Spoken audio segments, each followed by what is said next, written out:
Venise la Sérénissime, une ville dont la magie n'est plus à prouver, une atmosphère unique, ses ponts, ses canaux, le charme de ses ruelles. Et pourtant... Encore une disparition tragique survenue au sein du Cadario. Voici l'histoire d'un des plus réputés et des plus beaux palais vénitiens construits au XVe siècle sur le Grand Canal. Le Cadario serait un palais maudit.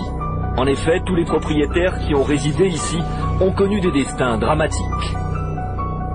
On peut noter une série assez impressionnante de meurtres et de suicides, et en particulier ces 25 dernières années.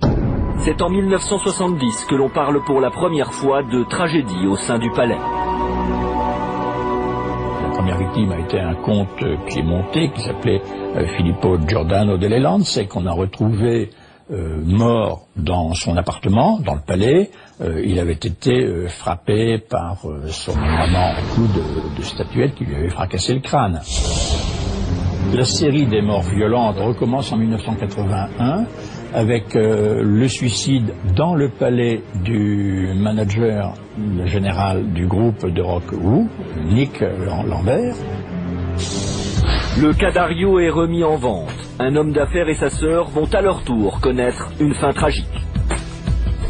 Comme autre événement tragique, on peut noter la fin de la sœur d'un homme d'affaires italien, Fabrizio Ferrari. Cette sœur, Nicoletta, a été retrouvée morte, dénudée dans un pré près de sa voiture qui avait quitté la route. Et Nicoletta habitait le palais. La série noire s'achève en 1993. Le dernier propriétaire va faire la une des journaux de l'époque. Le dernier en date de ces occupants qui connaissent une fin tragique, c'est Raoul Gardini, qui s'est suicidé d'une balle de revolver dans son palais.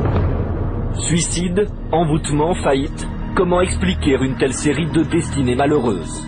Quand on cherche une explication, certains invoquent une malédiction qui frapperait ce palais. On prétend même que le palais aurait été construit sur un ossuaire, et en particulier sur un cimetière des Templiers.